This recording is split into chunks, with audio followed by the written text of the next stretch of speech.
Well, the image is one thing, and a human being is another, you know. So. How close does it come? How close does the image come to the man? It's very hard to live up to an image. I'll put it that way. You know.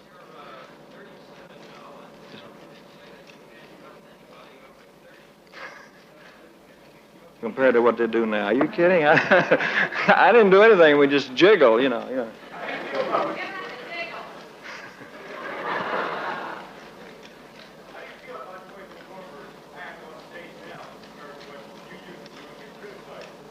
Oh, I don't know.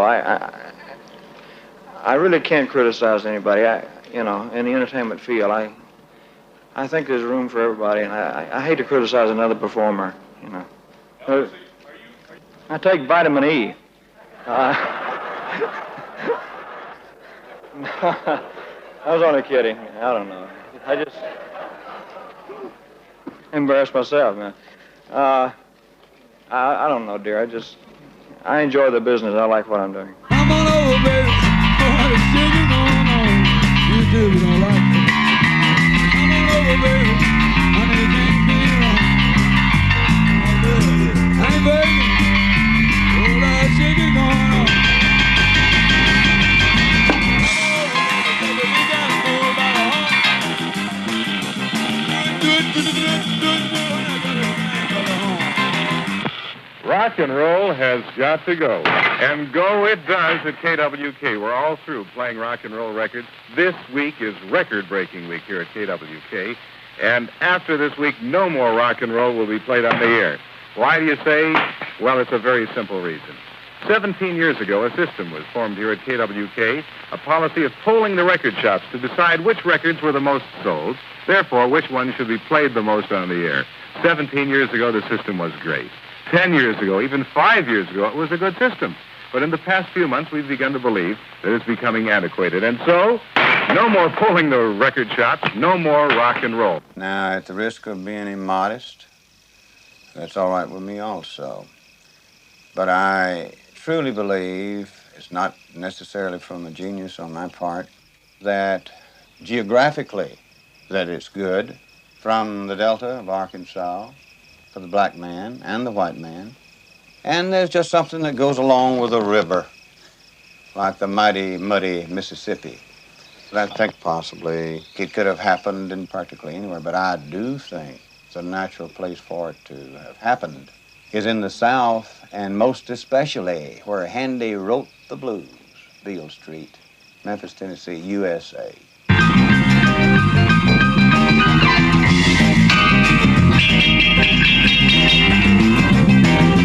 I call myself a rock and roll singer, rock and roll country singer, rock and roll country and western rhythm and blues singer, a stylist, like Al Jolson, the late Jimmy Rogers, and the late great Hank Williams. Come on, baby, you know we got chicken in the morning, what the Meat man got the bull by the horn. I ain't thinking there's a whole lot of shaking going on. Easy now. Shake it, baby. Don't you break it, wrap it up, and I'll take it. Give it to me, give it to me, give it to me, give it to me. I like it. That's right. You know what I mean? And I'm looking at every good-looking thing in America right now. Meat man. You know what I am. Woo! Shake it, shake it, shake it, shake it, shake it, shake it, baby. Shake it, don't you break it, wrap it up, and I'll take it. I gotta have it. I can't do without it. I never could. This is Jerry Lee Lewis, and it's good, good, good, good, good. Wow, shake it, baby. Move it for me, baby. Oh, baby. I don't know. Everyone knew that I was just a little struggling cat down here trying to develop new and hopefully different artists and get some freedom in music and tap some resources and people that weren't being tapped by the establishment, so to speak. Wedding bells are ringing in the chapel. A lot of the guys that are from my part of the country started off professionally with Sam, Johnny Cash, and of course Elvis Presley, Carl Perkins, Jerry Lee Lewis. There's so many of them. Home alone, I hang my head in sorrow. Those weddings. All of us played the same little old clubs within a 300-mile radius of Memphis, around the Arkansas, Mississippi, Tennessee, Missouri area. Take these chains from my heart and set me free. I was doing country music, strictly country, bluegrass almost. Sam Phillips was trying to pull all these people into a certain thing that he wanted to hear. It was a mixture between Negro spiritual, Negro blues, and country music. And everybody that walked in the studio, no matter what style of music you sang, he'd push you in a certain direction. Your cheating heart will tell on you. Of course, looking back, nobody really picked it up and did the things to it that had to be done that Sam Phillips did to make it come alive and grow. But the very first record Elvis cut, that type thing was all around us. Of course, I asked him first the type of thing that he thought that he did, and he told me that he sang religious songs. He had written mainly himself. And I love those good country religious songs, and I do to this day. But I said, there's no way I can't sing it. Anyway, I found a song written by a white gentleman, and it was called Without Love. I brought it back and decided that I would call Elvis and have him come by and go over the song, see if he liked it and this sort of thing. Anyway, he came on over. He lived over here on Alabama Street, which is about a mile from where we're sitting now. I had my secretary call him. Before she hung up the phone, he was in the studio. And I wondered how he got over there so fast, even in an automobile. So I asked Elvis, I said, how did you get over here? He said, Mr. Phillips, I ran. So I called up Scotty Moore, Bill Black, told them how to get a hold of Elvis, work him out on anything they could, and let's listen and see what we could come up with. Well, this procedure went on for 6 months before I was about ready to give up. So I said, Elvis, don't you have a suggestion? What we could do to just get something that has total abandon. I don't care what it is, what category of music or anything it fits in. So he thought a little bit. He said, Mr. Phillips, do you remember that old song by Arthur Big Boy Crudup? The tune was, That's All Right, Mama. I think we did 2 takes on it, and I said, good Lord, why in the hell didn't you make this suggestion sometime? He said, it just came to me.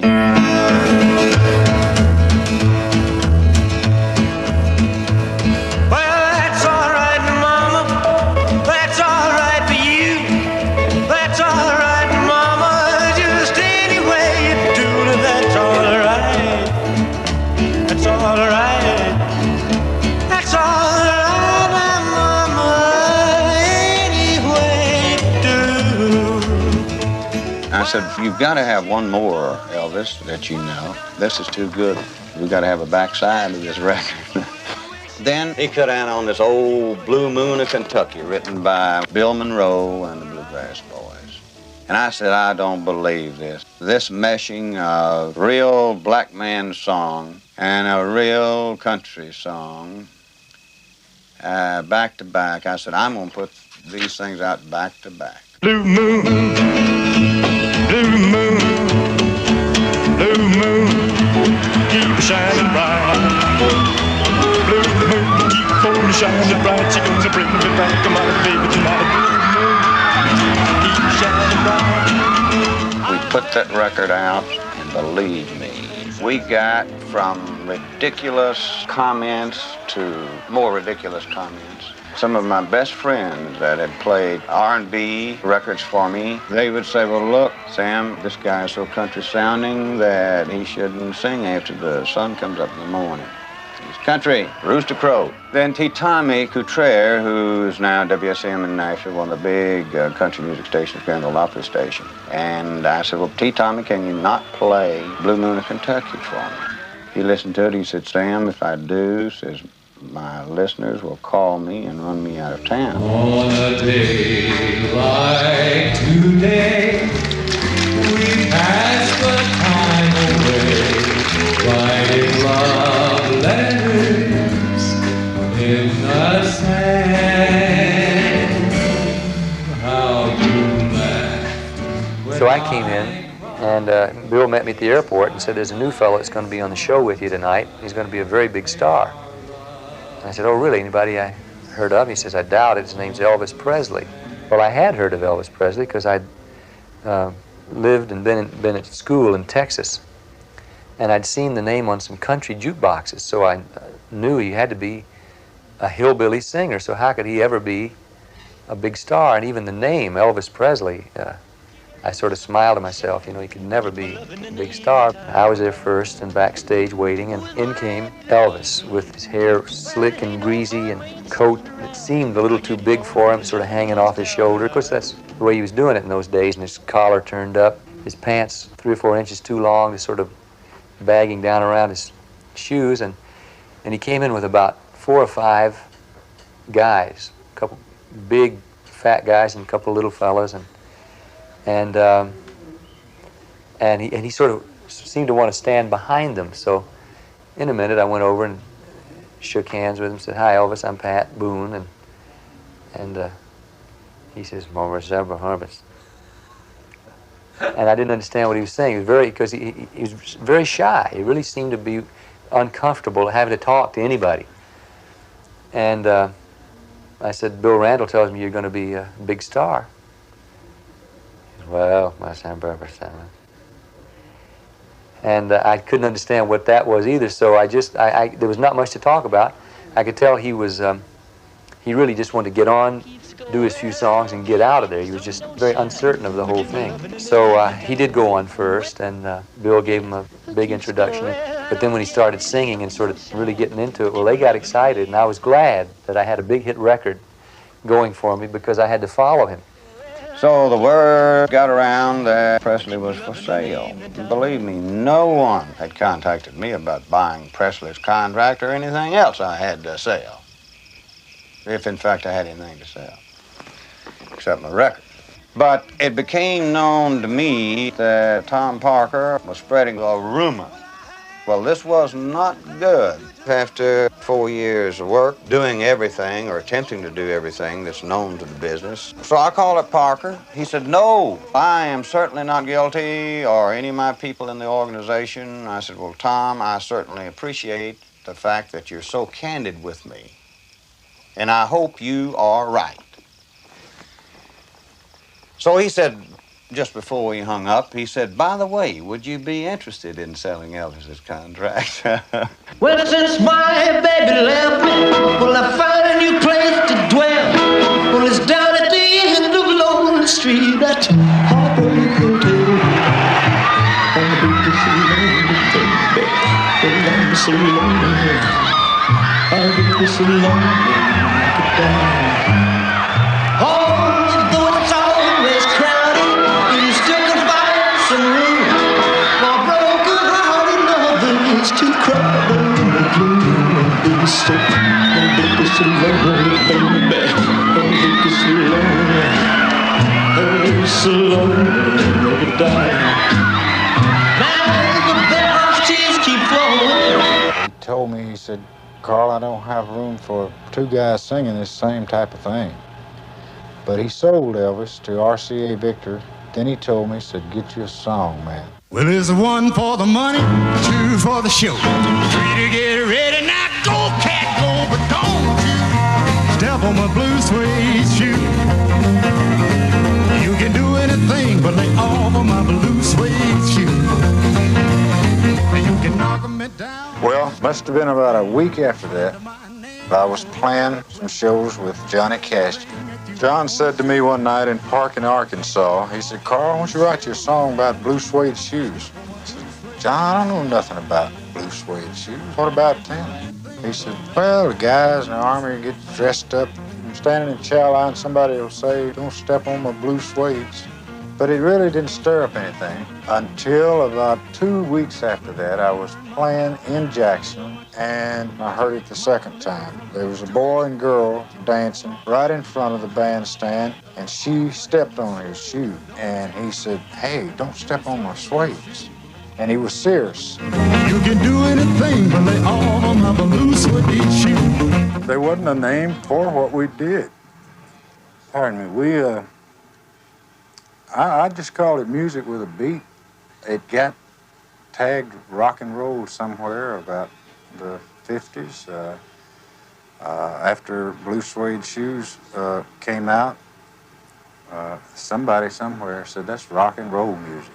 And I remember I said, well, that's what I'm playing. If it's rock and roll, I've always done it. You ain't nothing but a hound dog, crying all the time. You ain't nothing but a hound dog, crying all the time. Well, you ain't nothing but a rabbit and you ain't no friend of mine. Well, they said you was hard last. It was a brand new young generation that had not been in any sense participants in the war, had not felt any of the idealism of bringing about a millennium and peace on earth and finally destroying the forces of evil. They were disillusioned politically and in every possible way. I mean, the atmosphere of the time, Cold War, they could do nothing about it, an atom bomb hanging over their head. So they went sour on everything, and they just rejected everything to do with their forebears. And they wanted a music that would express this. They didn't know they wanted it, it wasn't conscious, but they needed something that expressed their feelings of that they were going to live for that precise second and no longer.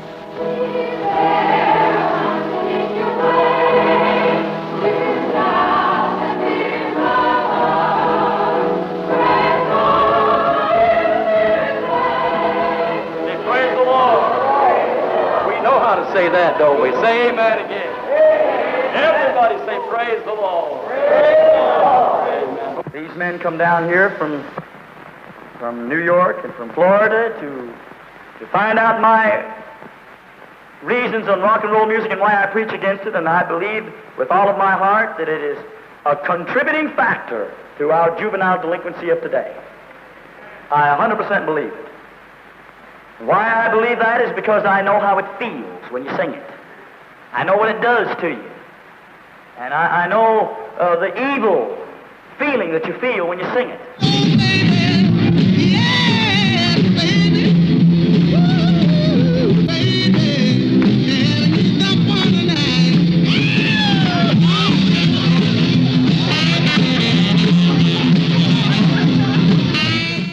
The sensuality of the South, all this was reflected obviously in music that came from that area.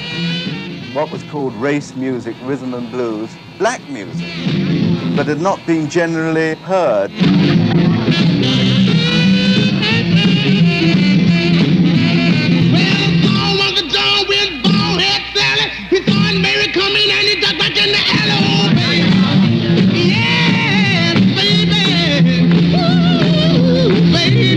Thank God there's people today that'll stand up and cry out against it.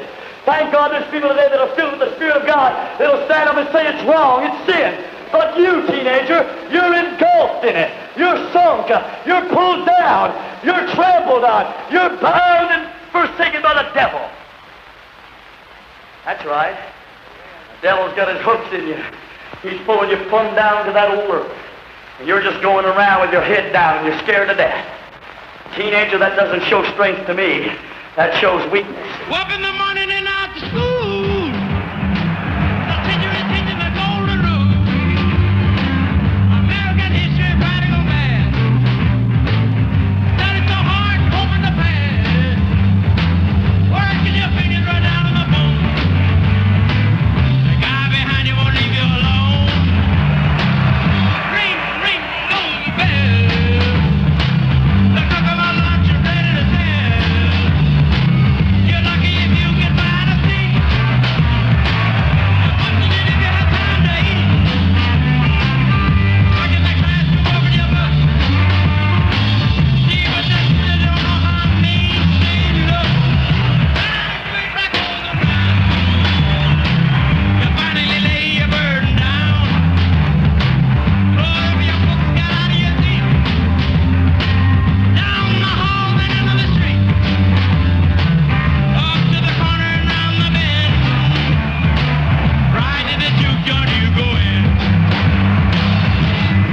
the corner of the slot.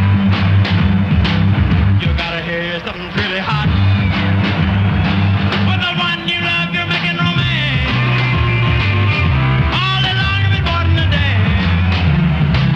Feeling the music from head to toe. Round and round and round. Go, go, go, go. Hail, hail, rock and roll. Deliver me from the days of old. Long live rock and roll. The beat of the drum, loud and bold. Rock, rock, rock and roll. Feeling is there, body and soul.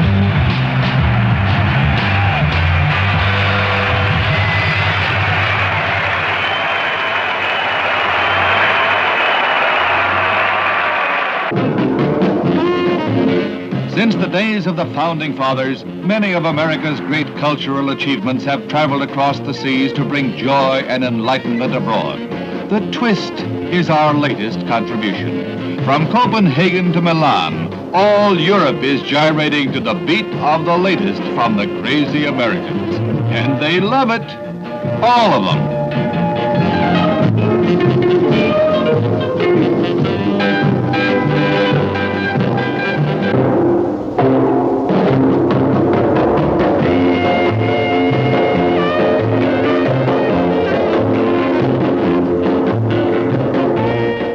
The twist has spilled over from the dance floors to the very seat of business. The dance takes a certain kind of special delivery.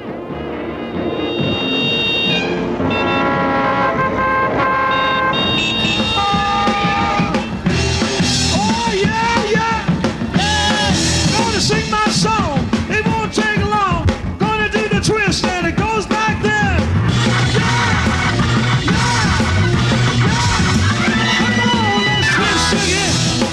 Like we did last summer. Let's twist again, like we did last year. Do you remember when we were there, honey? Yeah, let's twist again. This the time that we know the song. Sing along.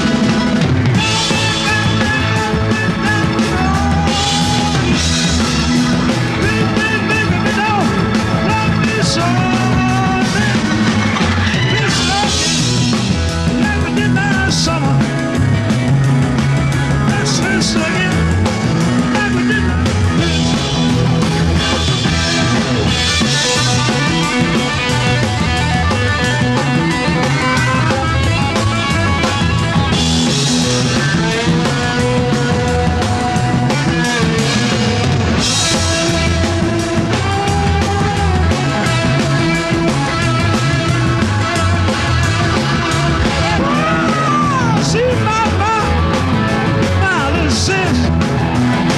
she knows how to rock. One more time, give me all you got. Give it to me, yeah. That's all right. Woo, yeah. Do it so nice. Yes, I think we got it now. God love the people. Johnny Jugger! Johnny Jugger! The head of Light Entertainment in BBC asked me how long I gave it, and I could see no end to it. And he gave it 3 months. I think it was 3 months, might have been 2. And then I met him 6 years later, and it was at the Beatles' first concert. And I walked up to him at the Carnegie Hall and said, well, now how long do you give it? And he regretted that he now believed me and that he could see no end to it. He was very sad about that. Dead now. Lasted longer than he did. Hey, Roger.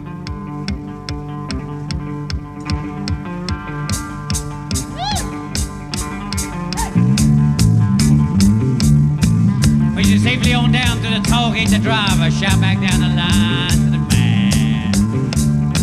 Yeah, fooled you, I got bigger, whoa.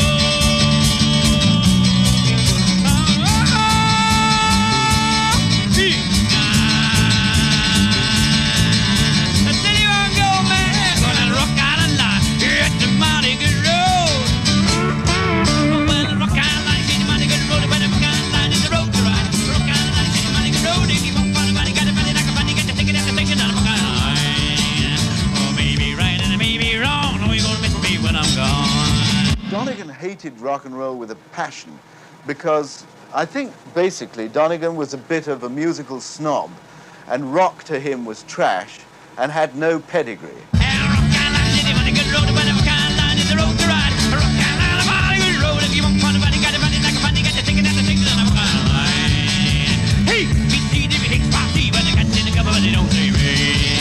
The idea was that the impoverished neighbours would get together, hold a party, and have a whoop up and a few jugs of homemade wine and play some bits and pieces with the broom or the guitar, whatever was handy.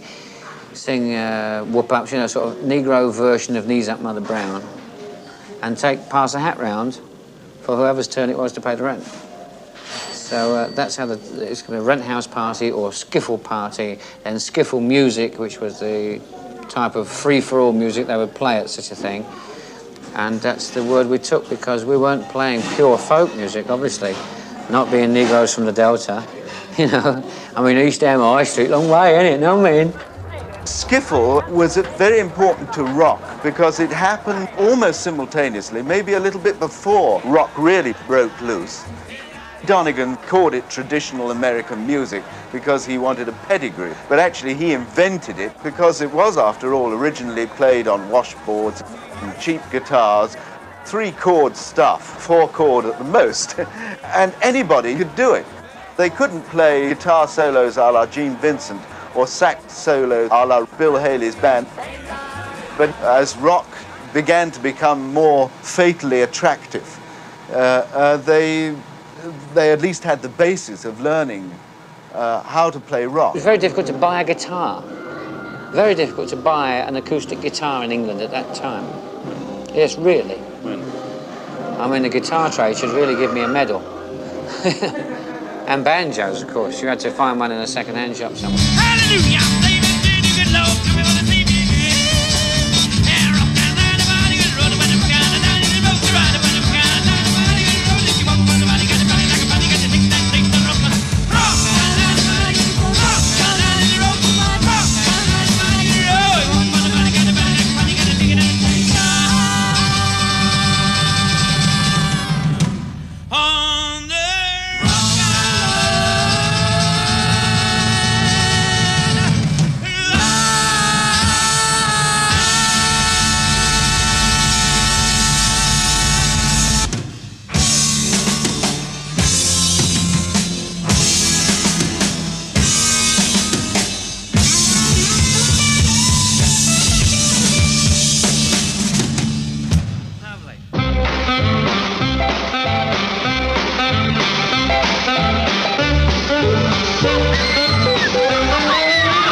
In England, when rock started, there were no musicians who had any background in anything that would subsequently have anything to do with rock.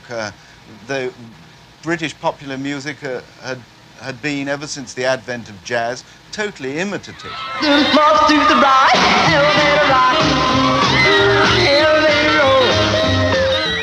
Tommy Steele, for instance, his band was abominable, and he just came on the stage and yelled at the audience. And it was a really revolting display because it meant nothing. It was totally empty. The music was awful, and it was just an example of how foolish the public were to watch such a thing.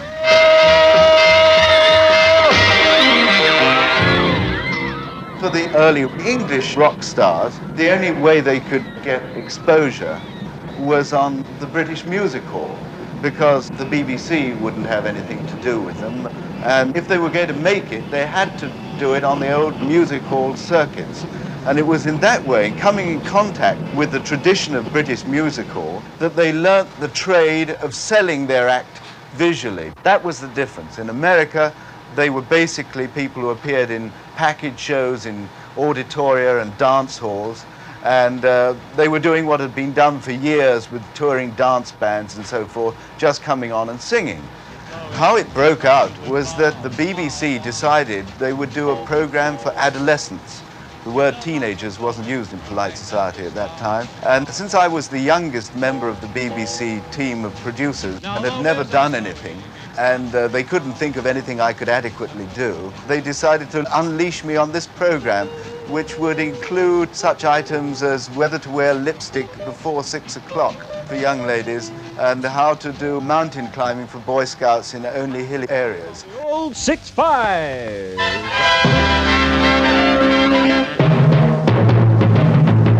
Everybody do the rock.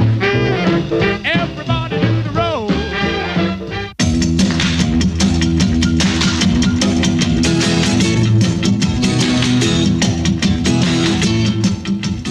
The rock joints in London were the coffee bars.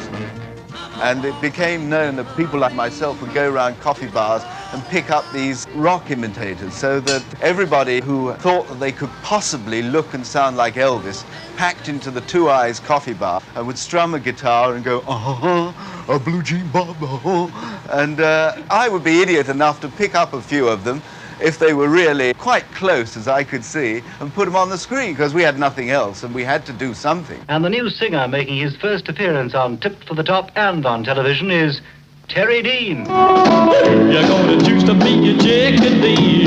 Don't you know the crazy things you do to me? Don't you know that I get dizzy and to touch? I feel just like a fella who has had too much. Why don't you come in? Come in! And be loved. Such was the impact of the first out-and-out Elvis imitator, Terry Dean, that within 3 weeks of his first appearance on 6-5 Special, he was topping the bill at the Metropolitan, doing colossal business. It was a mad, mad situation. And he was a quiet lad who'd suddenly been rocketed in 3 weeks to this colossal stardom. And it really cracked him up. He started throwing bricks through lampposts, getting into trouble in the army. And finally, he's become an evangelist in Sweden, I think. Jolly nice fellow. Well, love ain't a lady, and love ain't no fool. Young love is rough and tough. And if you wanna win, you gotta play it real cool. Everybody wanted to look like Elvis and sort of sing like Jerry Lee, I suppose, in a way. Although I wanted to do both, sound like both of them, because they were both knockout. The thing I remember about Elvis is that until he came along, until he and Bill Haley broke the scene here, my pop world was based around Teresa Brewer. Who's the girl that said, come on in my house, come on? Rosemary Clooney. I mean, that was the pop thing. Warms you with flames of desire. Then burns you up all day and tears your heart out at night. Harry Webb was a fellow I auditioned, looking a bit like Elvis, very convincing, with a band of middle-aged gentlemen, as I remember, backing him up. And Harry Webb turned out to be Cliff Richard. I took the boy aside. I tried to persuade him to cut off his sideburns because I felt that the comparison with Elvis would be odorous. He was loath to do this. He felt that he would be like Samson with his hair shorn. And after that, a gentleman with a foreign accent turned up and said, well, how do you like my boy? And I said, I think he's great. He's going to make it. And so the gentleman, I think, walked away and signed him up. I don't believe he'd seen him before. Minor Queen Elizabeth glided in sedately enough. It was Southampton that was rock and rolling for the arrival of Bill Haley and his Comet. Here on a tour of Britain, Bill left for London, and soon that boat train was rocking over the rails in hep time. Giddy up, giddy up, giddy up. We rode the whole night through. The house was fine and I want to see how they say. At Waterloo, the king of rock and roll was welcomed by, well, just dig those happy cats and not a square in sight. Yes, the visit of Bill Haley began in grand style. The forthcoming tour will be Crazy Man Crazy. So you cats, keep your enthusiasm in bounds and don't let the squares knock the rock. We in England were unaware of the fact that the Americans knew nothing about presentation. We saw a couple of rock films which made them look as if they were giving a performance that was rather more exciting than it was, so that we built up these images of what the American rock performers were like from their records, which were excellent. The moody, sweaty, beaty sound of Gene Vincent who sounded like some sort of southern razor boy who would slit you from ear to ear, up and down and continually, without flicking an eyelid and without missing a beat of Bebopalula. This was the image we had of him. So that when we invited him over to the country to appear on our television shows, we were very prepared for trouble. The plane door opened after the long flight from America, and out came this young southern gentleman who was tremendously, excruciatingly shy, who could not look you straight in the face for long, but said all the right things like, "I'm mighty proud to be here, sir, and to be in this wonderful country." And I thought to myself, oh dear, this won't do. This isn't the Gene Vincent that we've all built up in our minds. So we'll have to create an image for him. He was lean, he looked as if he was dying of consumption, and he also limped. He had these irons on, he'd fallen off a motorbike. I got him to walk up and down steps while he sang songs with a hunched back and in black from head to foot, and black gloves and a medallion round his neck. And as he would try to negotiate these steps, singing Blue Jean Bop, I would yell in the background, "Limp, you bugger, limp!" But it worked for him. Well, Bebopalula, she's my baby. Bebopalula, don't leave me, baby. Bebopalula, she's my baby. Bebopalula, don't leave me, baby. Bebopalula, she's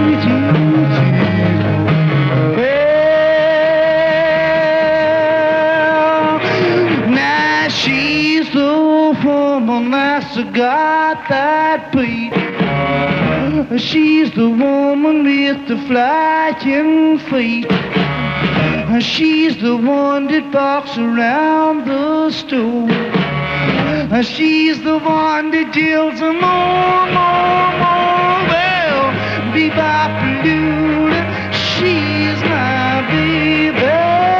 Bebopalula, don't leave me, baby. Bebopalula, she's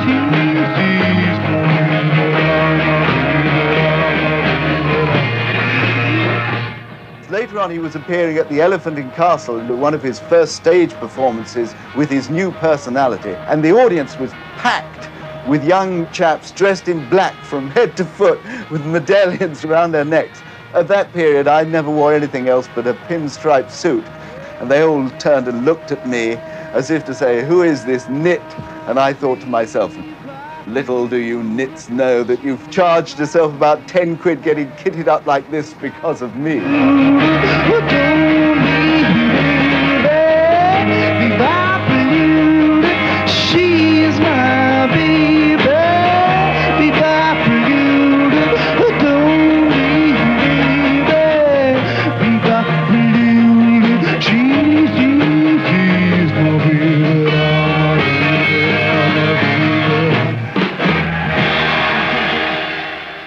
I was amazed when I first came to see television in America in 1959.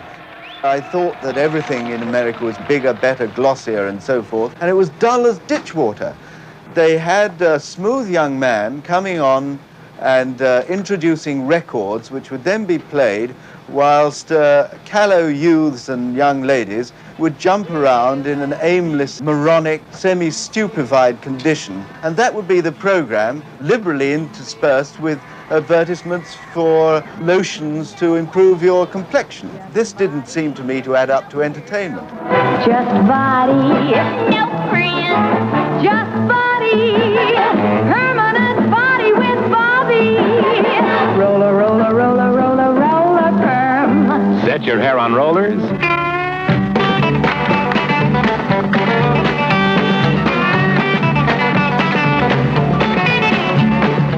Occasionally, Big Thrill, they would get the actual artist to come on who would badly lip-sync his song, surrounded by hand-clapping adulators. People had to make rock and roll acceptable, tame it, pass it off as cheerful young music that we needn't be afraid of, folks. You know, it was an insidious process of turning it into pap. Strings would be added. People would go plink, plink in the background to a rock beat. Rock stars were given mohair suits, and they were expected to wear collars and ties. They were interviewed by earnest reporters who asked them what their real ambition was, and they would say, well, I really want to become an all-round entertainer. The words all-round entertainer were the things that bugged me so badly that in the end I just got out. Wine, wine, wine. Wine, wine, wine. Easy. I want Boogeyman to lay me down some old good B.B. King type mother humping blues.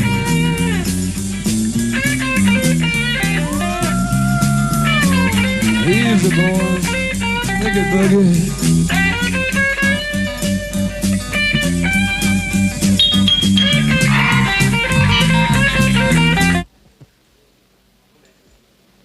Are the cameras rolling, sir? You would just like me to say.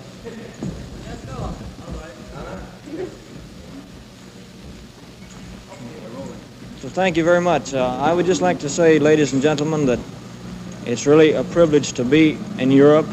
It's something that I've looked forward to for some time, and I consider it a privilege to be assigned to such a fine outfit as the 3rd Armored Division. And I hope that I can live up to everybody's expectations of me, and I will do my very best to. I only regret that I can't do some shows and different things while I'm here, but I will be looking forward when my Army hitch is over. I would like very much to come back on a regular tour of Europe. I would like to say that when I get out of the Army, I have It was like seeing a lion taken out of the jungle and put into a cage and tamed. And it all happened when he went into the Army. I suppose it was bound to happen. Either Elvis was going to break down, and as Terry Dean did, or he was going to conform. And Elvis had the self-control to conform. But he was never the same. We felt that we'd been abandoned. I think that Elvis Presley, a phony type kid, you know, by letting rock and roll down. I stuck by it. Kept cutting the rock records, even though they wouldn't play them. But Elvis, he started trying to sing like Bing Crosby and all that stuff, you know. Treat me like a fool. But it was great, but I mean, I love Elvis, don't get me wrong. He's great people, great talent, I guess one of the best, I don't know. But I think he let it down. Hold on, Geraldine. Give it to me, mama, give it to me, boogie, boogie, man from Tennessee. Yeah, pick it, brother.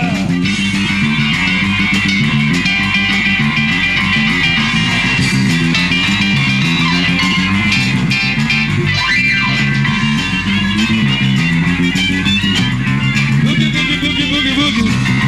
Baby, give me boogie, boogie. Oh, when the hips start rocking.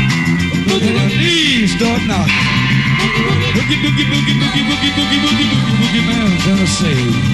Yeah. Jerry Lee Lewis was the type of man who couldn't be tamed. At 19 years old, he was a king among men and knew it. He looked as if he was 6'2", where I think he's probably only about 5'11". He walked with tremendous dignity with this great cigar stuck out of the side of his mouth. And on stage, he was a force of nature. He would just whip hell out of that piano. And the establishment loathed him on sight. The fact that he'd married a 13-year-old girl and brought her over, and there was some talk of her being his cousin. The complete invasion of Lewis's privacy, the only excuse for that sort of thing was that they just felt that he was dangerous.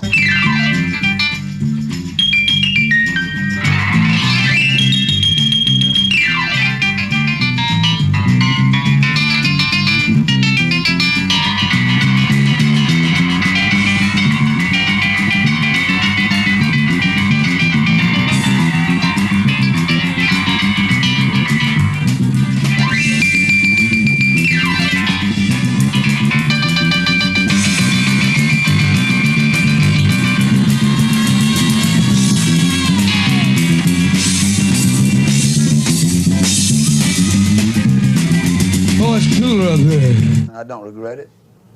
I have a fine son by Myra, which we lost, and I have a beautiful daughter by Myra, who is with me now, and with her mother. She stayed with me in the summer.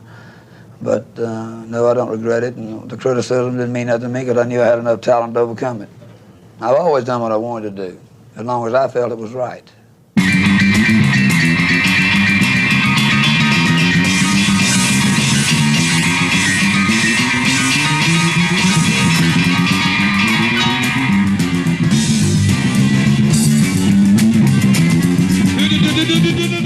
Me and my manager, Cecil Harrelson, I guess we have driven and ridden a few million miles. We used to put 150 to 200,000 miles a year on a car, working, trying to make it back.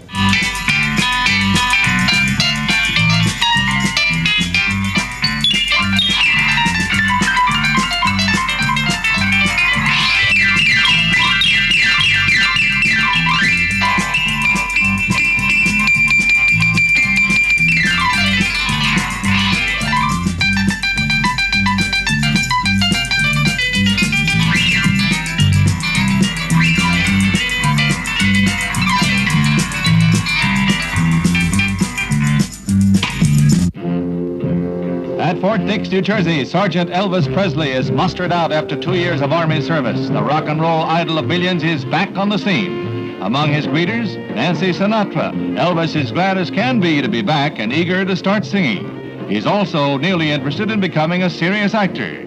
The Army's loss may be the drama's gain. Who knows? Speak a little louder to us, Jesus.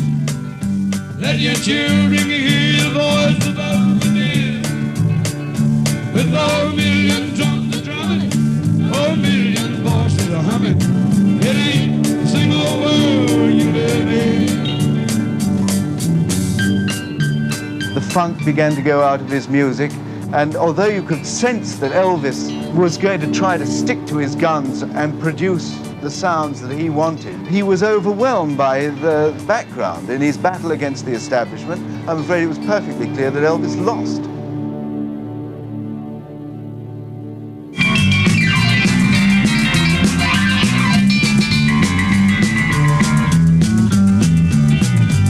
The skies are cloudy with pollution. Whole world is turned to misty gray. Come on, big God, it's louder to us, Jesus. Let your children hear your voice above the day. With 4 million drums a drumming, 4 million voices a humming. Hey, did you make it to think more?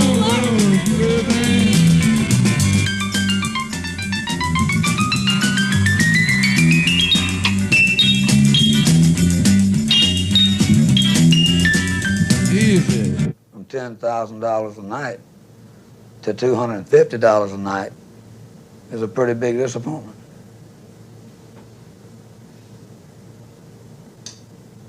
But I was man enough to fight my way back.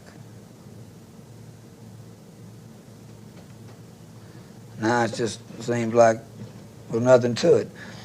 But it took 12 years of my life to fight my way back.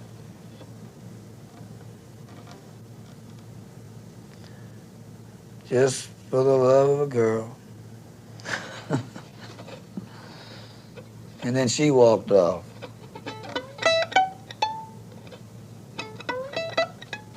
So I wonder, was it all really worth it?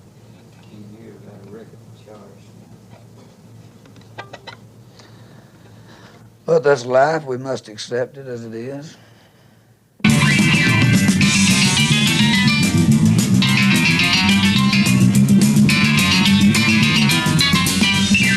I should be a Christian. I'm Christian-minded, but I'm not living it. Now I regret that I don't. I regret that I haven't, because I know I should have.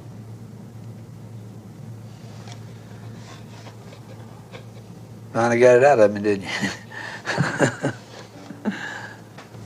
If I want to kick that piano stool back and commence to getting on with it, I will do it. I'm not going to let anything down or anybody that made me what I am. And rock and roll is the greatest music in the world. Rhythm and blues, country, rock, or what? To me, it's the greatest. A whole lot of shaking going on. You can't get it by that, you might as well hang it up because you couldn't get it at all. Ah! Hope this ain't on tape. It ain't. It is. Well, they wrote another divorce.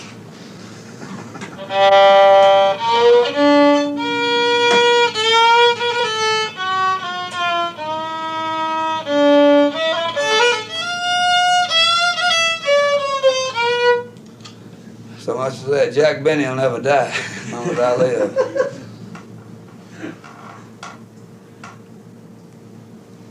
And I'll tell you something else, folks. After taking all things into consideration, observing the situation as it is, I'm the greatest rock and roll, country, and western singer in the world.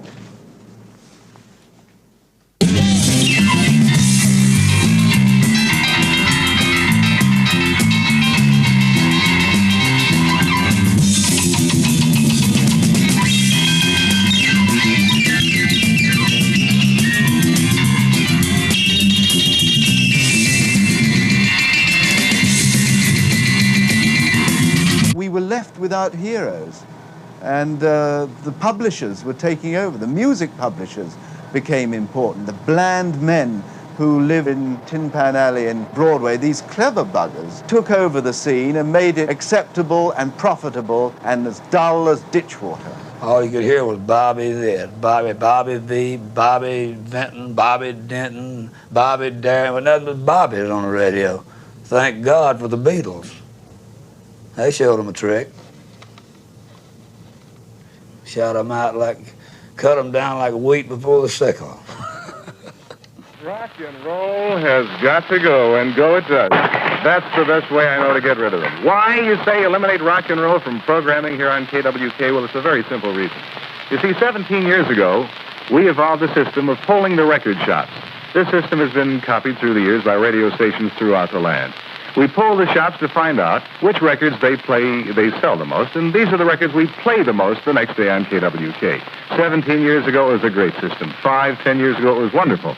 Even up to a year or two ago, but today, it's all over. This system has become antiquated, and so the system with the rock and roll records must go. No more rock and roll on KWK after this week, which is, as you know, record-breaking week. Starting next week, certainly we'll play popular records. We wouldn't eliminate them. We'll play Jimmy Rogers, Johnny Mathis, and many more. We'll also include fine album music, everything that's good in the way of music, the new sound.